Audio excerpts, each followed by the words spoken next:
A very good morning, all of you. So, in our yesterday's class, we have completed all the main topics of chapter number 1 of microeconomics, right? I have forwarded you a file related with the question answers of this chapter. Today, we are going to discuss the questions in class only. Have a look. There are many different questions in this part. और ये questions ऐसे हैं जो chapter के mid में कुछ कुछ चीजें ऐसी है जो डिस्कस हुई है बट उससे रिलेटेड ब्रीफ डिस्क्रिप्शन नहीं आया, तो इन क्वेश्चंस को हम विद आंसर यहाँ पे रीड आउट करने वाले हैं. Make sure that you have to prepare all these questions for your examination. यहाँ पे आपकी 10th तक की थ्योरी नहीं चलेगी क्लास 11th में कि बस बुक के पीछे जो एनसीईआरटी क्वेश्चंस हैं उनके आंसर्स आपको दे दिए गए हैं और वही लर्न करने. नो, डेफिनेटली ऐसा नहीं होता है. ये एक लेवल हाई है. यहाँ पे आपको क्या करना होता है, चैप्टर के सारे कंसेप्ट रीड आउट करने होते हैं. कंसेप्ट आपको याद भी करना है. बैक क्वेश्चंस आपको लर्न नहीं करने, आपको केवल बैक क्वेश्चंस को समझ के रखना है और फिर उसकी सेंटेंस फ्रेमिंग करनी है अपने अकॉर्डिंग. समझ के रखना है. Is it okay? तो देखिए, सबसे पहला क्वेश्चन, ये इकोनॉमिक्स का एक सबसे इंपॉर्टेंट पैराडॉक्स है. डायमंड वाटर पैराडॉक्स कहा जाता है इससे. डायमंड वाटर पैराडॉक्स, देखिए ये क्या है. ये कहता है वाटर, जो अभी तो कोविड ने सब कुछ ही चेंज कर दिया और अभी गर्मियां चल रही है, पानी की शॉर्टेज चल रही है, तो ये आपको और अच्छे से समझ में आने वाला है. देखिए जनरली क्या होता है, जनरली जो चीजें स्केर्स होती है, जो चीजें लिमिटेड होती है, जो चीजें कम अवेलेबल होती है, उनकी प्राइसेस हाई होती हैं. और जो चीजें बल्क में अवेलेबल होती है, हमें उनकी वैल्यू नहीं पता होती है और उनकी प्राइस जनरली क्या रहती है, लो रहती है. जैसे वाटर, यहाँ पे एक पैराडॉक्स चलता है. कुछ लोग कहते हैं डायमंड हमारे लिए बिल्कुल भी जरूरी है, हमारे सर्वाइवल से कोई लेना देना नहीं है उसका, फिर भी दैट इज कॉस्टली. और वाटर जो हमारे लिए बहुत जरूरी है, फिर भी वो बहुत चीप है, फिर भी वो बहुत कम रेट पे अवेलेबल है. तो ऐसा क्यों? इसके पीछे रीजन देखो, आपको यहाँ पे एक्सप्लेन करके दिया हुआ है. क्या लिखा हुआ है, क्वेश्चन को रीड आउट करते हैं. Although water is useful, yet it is cheap. On the contrary, diamond is not much of use, still it is very expensive. Given economic reason for this paradox. ये एक paradox है कि water तो बहुत useful है फिर भी सस्ता मिल जाता है, और डायमंड जो बिल्कुल भी नहीं चाहिए होता फिर भी बहुत ही कॉस्टली है. तो इसके पीछे रीजन क्या है? Have a look what is written over here. The economic reason for this paradox is scarcity. Although water is useful, yet it is cheap due to its abundance in the economy. Abundance की वजह से वो cheap rate पे available है. Diamonds are very expensive because they are scarce and people are ready to pay a high price. क्योंकि वो limited है. जो यूनिक चीजें जो पहले हुआ करती थी अब नहीं है, वो अब बहुत कॉस्टली हो गई है ना. अब अवेलेबल भी अगर होती है तो बहुत कॉस्टली होती है. जैसे कि वो जो पहले जो राउंड वाला लैंडलाइन फोन आता था प्रिंसिपल मैम के ऑफिस में, आपने देखा होगा, अब वो यूनिक आइटम बन चुका है, तो उसकी रेट्स भी बहुत ज्यादा हाई है. वाटर को आप देख लीजिए, बीकानेर में जब अभी नहर साफ हो रही है तो उस क्लीनिंग के टाइम पे वाटर स्कैर्स हो गया, तो जो टैंकर्स मंगवाते हैं वो कितने कॉस्टली होते हैं ना. इस पे डेली कुछ ना कुछ डिबेट चल रहा है. कल ही इस पे एक डिसीजन आया है, अगर आप न्यूज़पेपर देखते हो तो जब कोई चीज स्कैर्स होगी तो डेफिनेटली वो कॉस्टली हो जाएगी, और जब कोई चीज बल्क में अवेलेबल होगी तो वो हमारे लिए चीप रेट पे मिलेगी. Anyone, any question? All right then, आगे देखिए. Only scarce goods attract price. Comment बिल्कुल करेक्ट है. ये सिर्फ जिनकी प्राइस जो स्केयर्स होते हैं, जो लिमिटेड होते हैं, उन्हीं की प्राइस हाई रहती है. हाई प्राइस तो उन्हीं चीजों की रहेगी. क्यों? क्योंकि सारे रिसोर्सेज स्केयर्स नहीं है, बहुत सारे रिसोर्सेज जो है अवेलेबल. अब तो ये आंसर भी चेंज हो गया. कोविड-19 ने सब कुछ चीजें बदल दी. अब देखो इसमें क्या लिखा हुआ है, एयर जो हम जिसे हम ब्रीदिंग करते हैं वो अबंडेंट है, लेकिन कोरोना ने कहा नो, ऑक्सीजन की भी शॉर्टेज हो गई है. राइट, शॉर्टेज होते ही आप देख लीजिए प्राइवेट हॉस्पिटल्स में ऑक्सीजन सिलेंडर्स की रेट बढ़ गई है. जो चीज 2000 में अवेलेबल हुआ करती थी अब उसके लिए 60,000 भी लिए जा रहे हैं. तो यानी जब स्केयर्स होगा तो रेट बढ़ेगी, और जब फ्री ऑफ कॉस्ट अवेलेबल होगी तो हमें मतलब ही नहीं होगा, है ना. तो देखिए यहाँ पे यही चीज लिख के दी हुई आंसर में. ये दो क्वेश्चंस बेसिकली एकदम डिफरेंट है आपकी बुक के. Only scarce good attract price. Comment, तो बिल्कुल हमने इस पे कहा the given statement is correct. All resources are not scarce in the economy. For example the air we breathe is abundant in relation to wants. अब ऐसा नहीं है, पर हमें तो यही लिखना है. Such goods are available free of cost. These goods are non economic goods. ठीक है. On the other hand some goods are scarce in relation to their wants. For example petrol, electricity, etcetera. ये scarce है, इनकी want ज्यादा है और इनकी supply कम है, तो ऐसे में इनकी प्राइस थोड़ी सी हाई रहती है। इनको इकोनॉमिक गुड कहा जाता है। I hope it is clear to all of you. आगे देखिए, नेक्स्ट अगर हम बात करें, पीपीएफ का स्लोप क्या इंडिकेट करता है? पीपीएफ का स्लोप क्या इंडिकेट करता है? मेक श्योर आपको दोनों बातें बतानी है। एक तो कि ये डाउनवर्ड स्लोपिंग होता है और दूसरा ये कॉनकेव होता है ओरिजिन से। कैसा होता है? कॉनकेव। डाउनवर्ड स्लोपिंग तो इंडिकेट करता है that every time for increasing the production of good X you have to give up some goods, you have to give up the production of good Y. और concave show करता है that a producer will have to sacrifice more and more unit of good to produce one unit of another good. ये यहाँ पे आपको लिख के दिया हुआ है, आप रीडिंग अपने आप कर सकते हैं।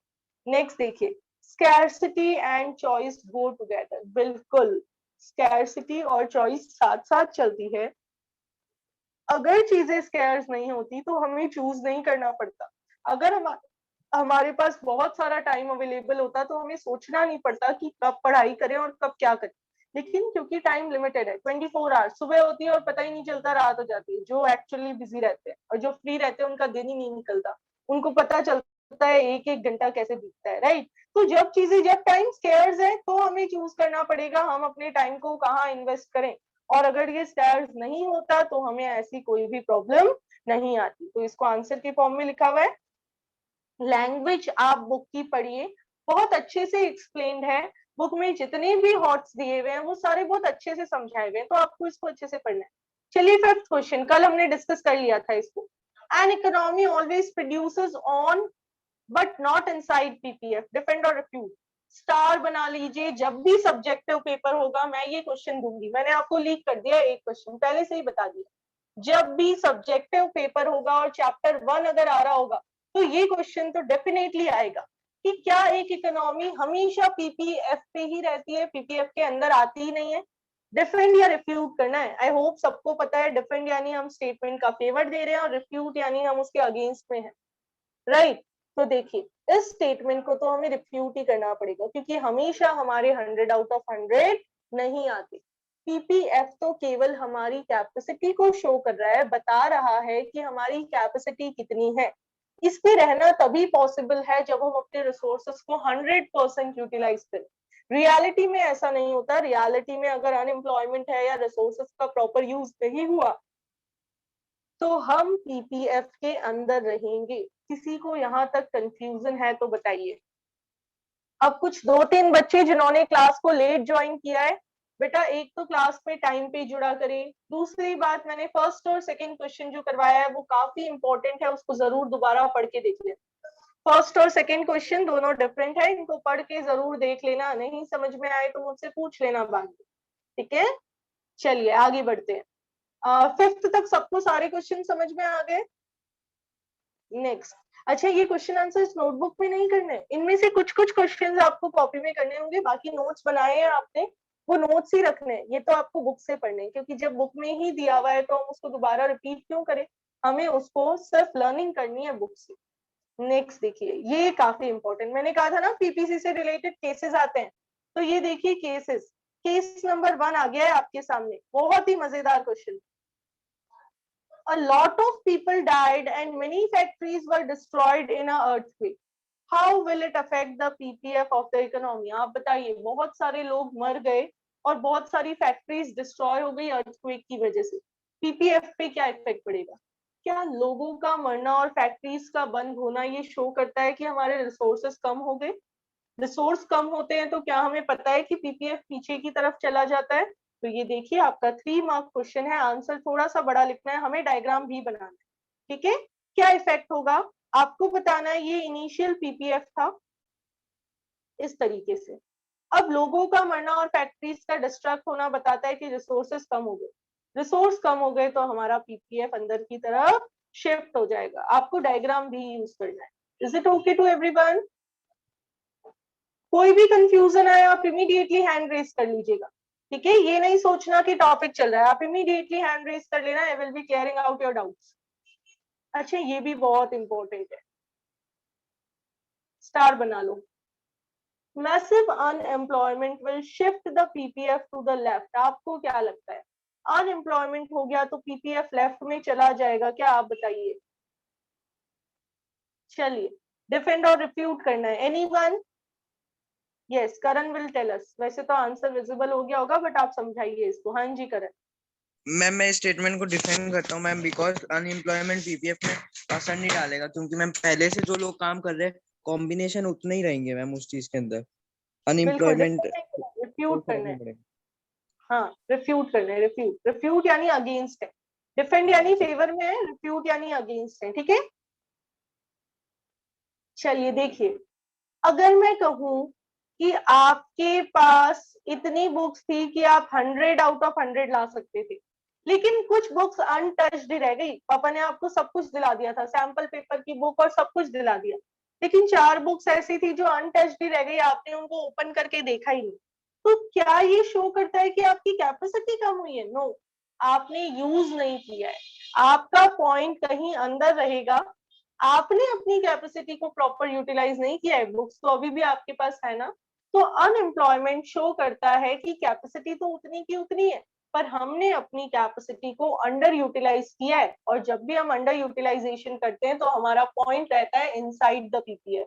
अब जो भी बच्चे क्लास में उन सबको ये चीज समझ आई भी होनी चाहिए, रटना पॉसिबल नहीं है। अभी तक में आपको ये समझ आ गया होगा कि इकोनॉमिक्स में रटाफिकेशन नहीं चलता, अंडरस्टैंडिंग बेस्ड सब्जेक्ट है, राइट। तो आप देखिए पीपीएफ क्या शो करता है, कैपेसिटी लेवल को। अगर अनएम्प्लॉयमेंट है इट मींस हमने कैपेसिटी को पूरा यूज नहीं किया, we were having the labour to produce the goods but we haven't used them, हमारा लेबर अनएम्प्लॉयड रह गया, अनएम्प्लॉयमेंट रह गया, तो फिर हम कहीं पीपीएफ के अंदर रहेंगे, हमारा पीपीएफ शिफ्ट नहीं होगा, वो तो वैसा का वैसा रहेगा। हाँ वो कब शिफ्ट होगा, जब लोग मर जाएंगे, मर गए यानी लोग ही नहीं है, रिसोर्सेस कम हो गए, रिसोर्स कम हो गए तो अब आप पीपीएफ के अंदर रहोगे। Is it okay to everyone? Resource कम हो गई तो शिफ्ट आएगा, अदरवाइज शिफ्ट नहीं आएगा। चलिए नेक्स्ट क्वेश्चन। ओके, आंसर्स दीजिए भाई, क्या कह रहा है question. On the basis of given diagram, you have to answer the following questions. First question के लिए कौन हैंड रेज कर रहा है? On the production possibility curve AE, आपको एक डायग्राम बनाया हुआ दिख रहा है स्क्रीन पे, AE production possibility curve है। If the economy decides to produce 50 million ton of wheat, how many tanks it can produce? ये देखिए, ये आपसे पूछ रहे हैं अगर इकोनॉमी ये 50 मिलियन टन वीट बना रहा है, यहाँ पे वीट है एक्स एक्सिस पे, तो इस वीट के साथ वो कितने टैंक बना सकता है? क्या शो कर रहा है ये कॉम्बिनेशन, यहाँ वाला पॉइंट ई वाला? ओनली वन स्टूडेंट, थोड़ा सा दिमाग लगाइए, you will be able to give the answer, थोड़ा सा दिमाग पे प्रेशर डाले। हाँ जी Himanshu. Ma'am 100 lakh. 100 tanks? No बेटा, let me reconcile the question. Yes, Janvi. मैम 0 होगा। 0 होगा? देखिए बेटा ध्यान से देखिए, ये एक पॉइंट है, ये शो कर रहा है 100 टैंक्स और 0 वीट, लेकिन ये पॉइंट, आप अगर इस पॉइंट पे है तो ये क्या शो कर रहा है? ये शो कर रहा है कि आप वीट तो 50 केजीज है क्या, मिलियन टन है, 50 मिलियन टन वीट बना लोगे, लेकिन यहाँ पे कॉरेस्पॉन्डिंग टैंक कितना है? 0 है, आप कुछ भी नहीं बना पाओगे, ठीक है। चलिए तो 0 वीट, 0 टैंक, सॉरी। नेक्स्ट देखिए, ध्यान से आंसर देना है। If there is growth in resource, what will happen to the PPC? जल्दी से हैंड रेज कीजिए। रिसोर्स बढ़ गए, अब क्या होगा? Be quick everyone. Growth in resources, what will happen? हाँ जी Himanshu. It will shift to left. To right side, not left, right side. PPC will shift towards the right, correct? ये इधर आ जाएगा, देखिए इधर की तरफ, ये वाला साइड राइट होता है, या फिर अगर राइट लेफ्ट में कंफ्यूजन हो तो फॉरवर्ड बोल दीजिए। रिसोर्स इंक्रीज होती है पीपीएफ आगे आ जाएगा, शिफ्ट हो जाएगा। चलिए next question, who will give the answer? जल्दी से देखिए, which point in the diagram shows underutilization of resource? कौन सा पॉइंट शो कर रहा है रिसोर्सेज के अंडर यूटिलाइजेशन? वेरी गुड, अब मजा आ रहा है, बहुत सारे बच्चों ने हैंड रेज किए। हाँ जी Vaibhav, very good, quite impressive. Ma'am point F. Point F, बिल्कुल पॉइंट एफ शो कर रहा है कि रिसोर्सेज अंडर यूटिलाइज्ड है। अच्छा next, which point in the diagram is an unattainable combination? unattainable यानी जो हमारी पहुंच में नहीं है, जिस तक हमारी रीच नहीं है। Yes Yugansh. Ma'am point G. Point G, बिल्कुल हम जी तक नहीं पहुंच पाते। Okay next, identify the point at which economy will operate if resource are fully utilised. Fuller utilisation कर लिया तो कौन से पॉइंट पे रहेंगे? Raise your hands. Yes, Lakshya will give the answer. हाँ जी लक्ष्य। भारती ने भी हैंड रेस किया है 2 बार, मैंने अभी आपको अनम्यूट नहीं किया। मैम ये चलिए जो लाइन भारती। पे है कर्व वाली। हाँ, कर्व वाली लाइन पे कौन कौन से है पॉइंट्स बेटा कर्व पे? BCD। बिल्कुल BCD, ये जो पॉइंट्स है ये शो कर रहे हैं फुलर यूटिलाइजेशन। अब आप देखिए, ये क्वेश्चन अगर 5 मार्क्स में आ जाता है तो क्या आपका लकी ड्रॉ निकल जाएगा? लॉटरी विनिंग क्वेश्चन है, आराम से आप 5 आउट ऑफ 5 स्कोर कर सकते हैं। करेक्ट? तो देखिए बहुत इजी। अब ये जरूर ध्यान रखना कि बुक ने जैसे 1 वर्ड में लिखा है आपको वैसे मार्क्स नहीं मिलेंगे। बुक सिर्फ आपको हिंट्स दे रहा है, आंसर आप खुद लिखेंगे पूरा। जैसे फर्स्ट का आंसर आप लिखेंगे, an economy will be able to produce 0 tanks when it is producing 50 million tons of wheat. Second तो सही है, production possibility curve will shift towards the right due to increase in resource। आपको बस अपने answer को थोड़ा सा detail में जरूर बताना है, ठीक है? चलिए नेक्स्ट वन, और सभी बच्चे पार्टिसिपेट करें, सिर्फ 5-6 बच्चों के पार्टिसिपेट करने से क्लास नहीं चलेगी। ये काफी बच्चे ऐसे हैं जिनका अभी तक पार्टिसिपेशन रेट काफी लो चल रहा है, तो पार्टिसिपेटिव बने क्लास में। ओके नेक्स्ट वन, कौन सा माइक्रो है और कौन सा मैक्रो है, यू हैव टू आइडेंटिफाई। तो ये तो अपने आप हो जाएगा, ये अभी हम डिस्कशन में नहीं ले रहे हैं, आप खुद पढ़ लीजिएगा। Next, why do problems related to allocation of resources in an economy arise? क्यों arise होती है ऐसी प्रॉब्लम? क्योंकि resources scarce है। क्यों होती है? क्योंकि resources scarce है और उनके alternative uses है। तो प्रॉब्लम कौन कौन सी है पहले ये बता दिया, what to produce, how to produce, for whom to produce। क्यों आती है? क्योंकि resources limited है और उनके alternative uses है। In such case we have to make choice, we have to take decisions, और इन decisions की वजह से problem of choice आती है। Next, again important one, production possibility, production in an economy is below its potential due to unemployment। Production क्या है? Below है, capacity से कम है। Government starts employment generation schemes, explain its effect using production possibility curve। ये कह रहे हैं economy में प्रोडक्शन कम था, ये कुछ इस तरीके से, ये देखिए पॉइंट यू पे थे हम, यहाँ थे, अंडर यूटिलाइजेशन ऑफ रिसोर्स हो रहा था, अनएम्प्लॉयमेंट था। अब अनएम्प्लॉयमेंट की वजह से हमारी कैपेसिटी तो ये है, लेकिन एक्चुअली हम इसके अंदर ऑपरेट कर रहे हैं। अब आपको ये पूछ रहे हैं कि गवर्नमेंट ने जॉब अपॉर्चुनिटीज क्रिएट कर, पीपीसी पे क्या इम्पैक्ट होगा? किस किस को लग रहा है कि पीपीसी शिफ्ट होना चाहिए? Raise your hands.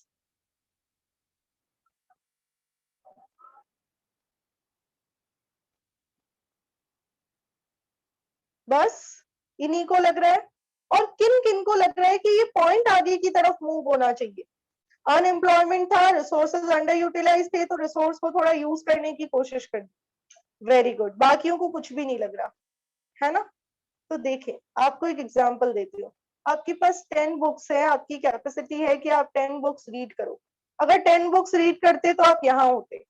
पापा ने देखा कि आप 5 ही बुक यूज कर रहे हो, तो आपका पॉइंट यहाँ है। पापा ने आपको डांट लगाई थोड़ी सी, और थोड़ा सा मोटिवेट किया कि बेटा आपको ये भी करना चाहिए, ये भी करना चाहिए, टाइम यूटिलाइज करना चाहिए, पढ़ना चाहिए। इस मोटिवेशन से आपकी कैपेसिटी तो उतनी की उतनी है, बस क्या होगा, हम अपना टाइम यूटिलाइज करेंगे और हमारा पॉइंट यहाँ से यहाँ आने लगेगा। तो सिर्फ पीपीसी पे ये पॉइंट आगे की तरफ आएगा, पीपीसी ना तो शिफ्ट होगा और ना ही रोटेट। क्वेश्चंस अच्छे से पढ़ लो। प्रोडक्शन बिलो है पोटेंशियल से, अनएम्प्लॉयमेंट की वजह से गवर्नमेंट ने एम्प्लॉयमेंट जनरेशन किया, तो पीपीसी पे क्या इम्पैक्ट होगा? सिर्फ हमारा पॉइंट जो है वो ऊपर की तरफ आना शुरू हो जाएगा, और कुछ भी इम्पैक्ट नहीं होगा।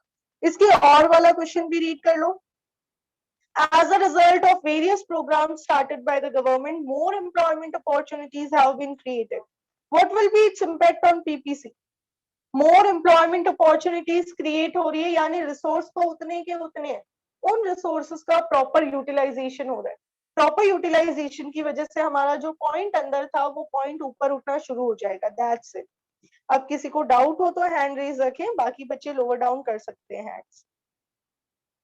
ये देखिए क्या लिखा हुआ है, when government starts employment generation schemes and since the below potential is due to unemployment, the economy move forwards। यानी ये पॉइंट फॉरवर्ड आएगा, पीपीएफ फॉरवर्ड नहीं आएगा, सिर्फ ये पॉइंट फॉरवर्ड आएगा। ठीक है, चलिए नेक्स्ट क्वेश्चन। कॉन्केव क्यों है हम सबको पता है, क्योंकि मोर एंड मोर सेक्रीफाइस करना पड़ता है वन गुड का दूसरे गुड को ऑब्टेन करने के लिए। एमआरटी क्या है ये हम सबको पता है, ये चैप्टर के बीच में डिस्कस हो गया। व्हाट टू प्रोड्यूस क्यों आता है, स्कैर्सिटी की वजह से। हाउ टू प्रोड्यूस क्यों आता है, क्योंकि टेक्निक्स अवेलेबल है, अल्टरनेटिव टेक्निक्स है। रीडिंग करके देखना, अच्छी लगेंगे आंसर्स आपको। अब नेक्स्ट वापस डिफरेंट, ये भी डिफरेंट और ये भी डिफरेंट। देखिए okay, question number 16, who will explain. Question भी आपके सामने है, आंसर भी आपके सामने है।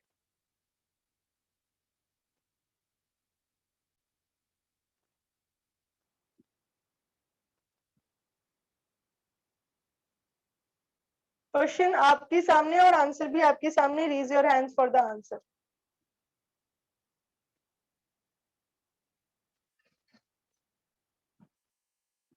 Yes, Prayas will explain. Praveen will explain. Yes, Praveen, very good. Ma'am question भी समझाना है क्या? हाँ जी बेटा, question as well as answer. जो क्लीन इंडिया मिशन है जो लॉन्च हुआ है उससे पीपीसी पर क्या इम्पैक्ट पड़ेगा और इकोनॉमी पर, वो क्वेश्चन कह रहा है। जो इकोनॉमी पहले नीचे थी और जो क्लीन इंडिया मिशन से थोड़ी ऊपर आएगी और पीपीसी कर्व राइट की तरफ मूव होगा। बिल्कुल, देखिए बेटर हेल्थ, तो क्या मैं कह सकती हूँ रिसोर्स की क्वालिटी इंप्रूव हो गई, और रिसोर्स की क्वालिटी इंप्रूव होगी तो पीपीएफ राइटवर्ड शिफ्ट हो जाएगा। यहाँ पे इन्होंने डायग्राम नहीं बना के दिया है आपको, अगर एग्जामिनेशन में ये क्वेश्चन दिया जाता है you are suppose to draw the diagram also. तो अगर ऐसी कोई भी पॉलिसी गवर्नमेंट लॉन्च करती है तो रिसोर्स की क्वालिटी इंप्रूव होगी, क्वालिटी इंप्रूव होते ही एफिशिएंसी लेवल बढ़ेगा और पीपीएफ राइटवर्ड शिफ्ट हो जाएगा।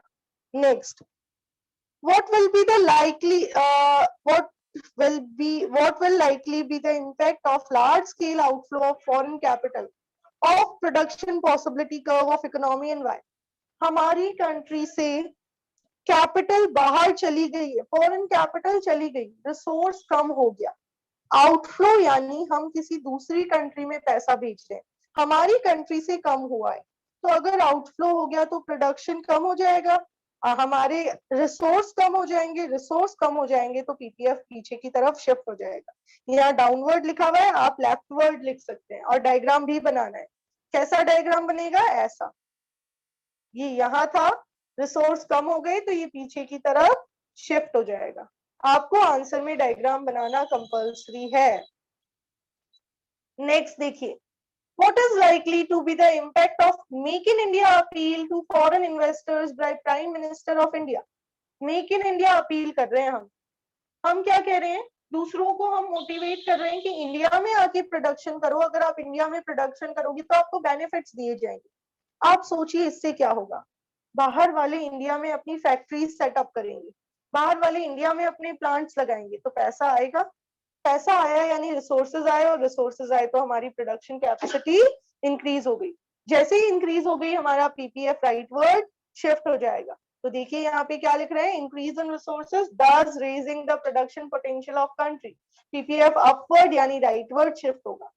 किसी को यहाँ तक कंफ्यूजन है तो हैंड रेज करके पूछिए। आपने ये तो रियलाइज कर लिया होगा कि लर्निंग नहीं हो पाएगी, अंडरस्टैंडिंग ही है यहाँ पे। Anyone, any confusion, any doubt. Kirti बेटा टॉपिक समझ में आ रहे हैं?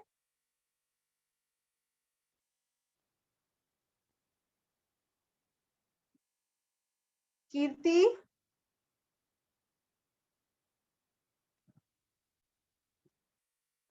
नो, क्लास में है क्या पता नहीं।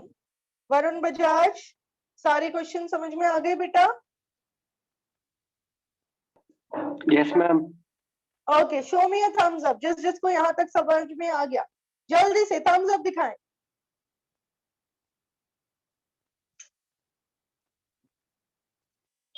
Okay, alright, very good. चलिए आगे बढ़ते हैं। अब आप देखिए बैक क्वेश्चंस की इंपॉर्टेंस कितनी ज्यादा है। काफी बार बच्चे आगे से चैप्टर तो पढ़ लेते हैं और क्वेश्चंस वाली पीडीएफ को इग्नोर करते हैं। ऐसे में एग्जामिनेशन में वो आंसर्स को कर पाने के केपेबल नहीं होते, तो आपको जरूर पढ़ना है। अब देखिए next, what is likely to be the impact of efforts towards reducing unemployment. हमेशा ध्यान रखना, ये क्वेश्चन रिपीटेड है। अनएम्प्लॉयमेंट रिड्यूस करने की जब भी आप कोशिश करोगे, पीपीएफ पे कोई इम्पैक्ट नहीं होगा, बस हमारा पॉइंट ऊपर की तरफ आ जाएगा। अनएम्प्लॉयमेंट का मतलब है हम यहाँ हैं, ये पीपीएफ था, हम यहाँ पे हैं, ये अनएम्प्लॉयमेंट। अगर अनएम्प्लॉयमेंट रिड्यूस करने की कोशिश करेंगे तो हमारा पॉइंट यहाँ आना लगेगा, हमारा पीपीएफ ना तो शिफ्ट होगा और ना ही रोटेट होगा, यही एज इट इज रहेगा। ठीक है, तो आंसर आप पढ़ लेंगे। नेक्स्ट अगेन डिफरेंट वन, उसके बाद वाला भी different. What will be the impact of education for all campaign on PPF. अगर सबके लिए एजुकेशन प्रोग्राम गवर्नमेंट लॉन्च करती है, वापस रिसोर्सेस की क्वालिटी इंप्रूव तो वो ज्यादा प्रोड्यूस कर पाएंगे, जिससे पीपीएफ में फॉरवर्ड शिफ्ट आ जाएगा। नेक्स्ट, जम्मू कश्मीर में फ्लड्स है, फ्लड की वजह से रिसोर्स डैमेज हुए होंगे तो पीपीएफ में कैसा शिफ्ट आएगा, लेफ्टवर्ड शिफ्ट। आपको इन सब में डायग्राम्स बनाने होते हैं। नेक्स्ट, गवर्नमेंट बहुत सारी इंस्टीट्यूट्स डेवलप करती है science and technology related, again education से रिलेटेड। इससे क्या होगा, क्वालिटी इंप्रूव होगी तो राइटवर्ड शिफ्ट हो जाएगा। जब भी रिसोर्स इंक्रीज होते हैं या उनका क्वालिटी इंप्रूवमेंट होता है तो राइटवर्ड शिफ्ट आता है, और जब भी रिसोर्स डिक्रीज होते हैं तो बैकवर्ड शिफ्ट आता है। और जब भी रिसोर्सेस का प्रॉपर यूटिलाइजेशन करने पे फोकस किया जाता है तो सिर्फ पॉइंट आगे आता है, पीपीएफ शिफ्ट नहीं होता। Next, do rich economies also face central problem. आपको बताना है क्या रिच कंट्रीज भी प्रॉब्लम फेस करती है क्या? तो बिल्कुल करती है, ऐसा नहीं है कि सिर्फ पुअर कंट्रीज करती है, हर जगह स्कैर्सिटी है, चाहे रिच हो। अंबानी को भी तो प्रॉब्लम ऑफ चॉइस है, तो सबको फेस करना पड़ता है। ठीक है, आगे। Assuming that no resource is equally efficient in production of all the goods, name the curve which shows production potential of economy. Also explain its property. 3 number में आ जाता है। काफी बच्चे छोड़ ही देते हैं, क्वेश्चन समझ ही नहीं आता उनको। पीपीएफ का एक अजम्पशन लिखा हुआ है कि सारे रिसोर्सेज इक्वली एफिशिएंट नहीं है सब गुड्स में। अब आपको बताना है कौन सा कर्व ऐसा होता है, तो पीपीएफ, उसकी 2 प्रॉपर्टीज हमें अच्छे से पता है, उन दोनों को एक्सप्लेन कर दीजिए। अपॉर्चुनिटी कॉस्ट और एमआरटी को बताना है, खुद ही टेबल लेनी, अपने आप टेबल बनानी है, अपने आप शेड्यूल बनाना है। तो हमने ले लेना है जिसमें हम सेक्रीफाइस करेंगे, पहले 1 का, फिर 2 का, फिर 3 का, फिर 4 का। आप सबको आता होगा, राइट? किसी को कंफ्यूजन हो तो आप मुझसे पूछ लेना। आगे, why does the problem of choice arise for producer and consumer? वापस क्यों है? क्योंकि लिमिटेड रिसोर्स है और उनके बहुत सारे यूजेस है। अगला देखो, द फॉलोइंग न्यूज, ये भी इंपॉर्टेंट है,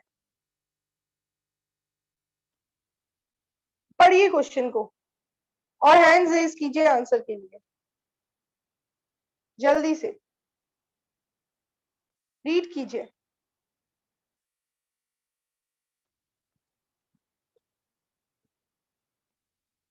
The following news item was printed in the Indian Express.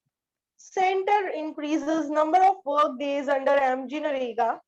As per the news, the central government will increase the number of work days in rural job guarantee scheme from 100 to 115 drought affected areas. How would it affect PPC? बताइए। Number of work days बढ़ा दिए, resources उतने के उतने हैं, तो यहाँ पे ना तो शिफ्ट आएगा ना रोटेशन। प्रोडक्शन कैपेसिटी इंक्रीज नहीं हुई, हाँ एक्चुअल आउटपुट जरूर इंक्रीज होगा क्योंकि अब रिसोर्सेज ज्यादा यूटिलाइज हो पाएंगे। फिर पीपीसी की शेप को एक्सप्लेन कीजिए, तो पीपीसी होता है कॉनकेव। 3 प्रॉब्लम्स बताइए, तो what to produce, how to produce and for whom to produce. लगभग सारे क्वेश्चंस कर लिए हमने। अब ये देखिए, Economic slowdown in some parts of the world has adversely affected the demand for Indian exports. What will be the effect on production possibility frontier of India? Indian goods की foreign demand कम हो गई है. Foreign countries में Indian goods की demand कम हो गई. क्या इसका ये मतलब है कि इंडिया की प्रोडक्शन कैपेसिटी कम हुई? नहीं, कैपेसिटी तो उतनी ही है लेकिन जरूरत नहीं है बनाने की. तो पीपीएफ पे कोई फर्क नहीं पड़ेगा, कोई इफेक्ट नहीं पड़ेगा, बस हमारा पॉइंट पीपीएफ के अंदर रहेगा. Is it okay to everyone? ये जो स्लो डाउन है इसकी वजह से आउटपुट रिड्यूस हो जाएगा, हमारा पॉइंट पीपीएफ के अंदर होगा, जबकि हमारे यहाँ पे पीपीएफ में ना तो शिफ्ट आएगा ना ही रोटेशन. चलिए, कौन सी स्टेटमेंट पॉजिटिव है और कौन सी नॉर्मेटिव है? पहले तो एक बच्चा बता दीजिए पॉजिटिव स्टेटमेंट कौन सी होती है और नॉर्मेटिव कौन सी होती है. Be quick.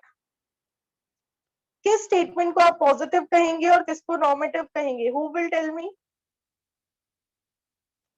Raise your hands. याद ही नहीं है? पॉजिटिव वो स्टेटमेंट जो केवल ऑब्जर्व कर रही है, एंड नॉर्मेटिव जो वैल्यू जजमेंट्स दे रही है. तो देखिए, पीपल शुड सेव मोर, ज्यादा सेविंग करनी चाहिए. शुड सेव सजेशन दे दिया यानी नॉर्मेटिव है. In India pollution is increasing, सिर्फ ऑब्जर्व किया है तो पॉजिटिव है. Government should impose, should word आ गया ना, ऐसा करना चाहिए यानी नॉर्मेटिव है. स्मोकिंग शुड बी डिस्करेज्ड यानी नॉर्मेटिव है. Tax rate slabs increase with increase in income, सिर्फ बताया है कि ऐसा होता है तो पॉजिटिव है. High interest rate induces people to save more, ये भी सिर्फ ऑब्जर्व किया है तो ये भी क्या है? पॉजिटिव है. High taxes on cigarettes discourage smoking, ये भी केवल ऑब्जर्वेशन है. ऐसा सिर्फ बताया गया है कि अगर हाई टैक्स लगेंगे तो स्मोकिंग डिस्करेज होगी, शुड नहीं लिखा है तो ये पॉजिटिव है. Now government should put, should तो नॉर्मेटिव. क्लियर होगा? An economy may operate inside the PPC even if there is full employment of resource. नहीं, ये बोल रहे हैं बिल्कुल देखिए जरा ध्यान से, क्वेश्चन पढ़ते हैं. An economy may operate inside PPS even when full employment. बिल्कुल फुल एम्प्लॉयमेंट है, रिसोर्सेस पूरे यूज है, लेकिन अगर उनको अच्छे से यूटिलाइज नहीं, सारे रिसोर्स को हमने यूज तो किया है बट अच्छे से नहीं. आपके पास 10 बुक्स थी, सबको यूज कर लिया, लेकिन सबको थोड़ा थोड़ा ही पढ़ा तो हम पीपीएफ के अंदर रहेंगे इवन जब हमने अपनी सारी बुक्स को रीड कर लिया. तो ये भी अलग क्वेश्चन है. नेक्स्ट आपको बताना है वापस कौन सी पॉजिटिव है कौन सी नॉर्मेटिव है, आप खुद रीडिंग कर लेना. फिलअप्स है, आपसे आराम से हो जाएंगे. फिर ये कह रहे हैं प्रॉब्लम नहीं होती अगर रिसोर्सेज के अल्टरनेटिव यूजेस नहीं होते, तो बिल्कुल सही. जैसे स्कूल यूनिफॉर्म हमें चूज नहीं करना पड़ता है, उसमें हमें पता है कि उसको सिर्फ स्कूल ही पहन के जाना है ना, तो डिसीजंस नहीं लेंगे. बस 2 क्वेश्चंस बचे. Gulf countries have acquired, wait for a second.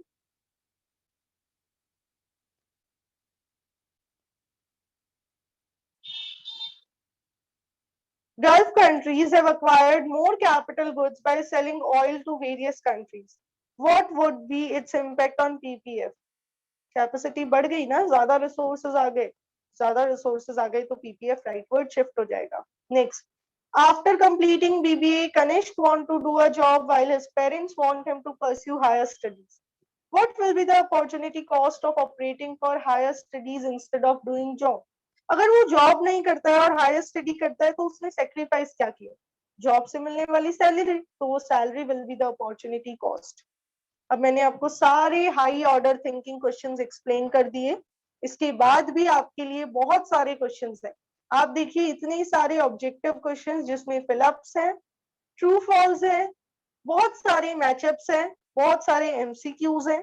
ये सब आपको करके देखने हैं. आपको टाइम देना पड़ेगा चैप्टर कंप्लीशन के बाद, कम से कम 2 आवर्स अपने चैप्टर को, तब जाके आप ये कर पाएंगे. आप देखें नंबर ऑफ क्वेश्चंस देखिए, 54 एमसीक्यूज है, और उसके बाद में असर्शन एंड रीजन. ये आपको आते हैं ना सभी को? कोई बच्चा ऐसा है जिसको असर्शन और रीजन करना नहीं आता? एक स्टेटमेंट दी हुई होती है, 2 स्टेटमेंट्स होती है, नंबर 1 एक स्टेटमेंट है, नंबर 2 पे रीजन दिया हुआ होता है। आपको बताना होता है कि फर्स्ट स्टेटमेंट का करेक्ट रीजन है क्या सेकंड स्टेटमेंट। काफी बार ऐसा होता है स्टेटमेंट दोनों सही होती है लेकिन सेकंड स्टेटमेंट फर्स्ट का करेक्ट रीजन नहीं होता, तो आपको उस अकॉर्डिंग ये क्वेश्चंस करके देखने। डाउट्स होंगे तो कल डिस्कस करेंगे। इसके अलावा कल हम स्टार्ट कर देंगे हमारा चैप्टर नंबर 3। सेकंड एक बार नहीं ले रहे, चैप्टर 3 को स्टार्ट कर लेंगे, that is theory of demand. नया चैप्टर, बहुत इंटरेस्टिंग, बहुत मजेदार। तो नेक्स्ट चैप्टर को स्टार्ट करने से पहले आप इसको अच्छे से वाइंड अप जरूर कर दीजिएगा। चलिए मिलते हैं नेक्स्ट क्लास में। Have a nice day everyone.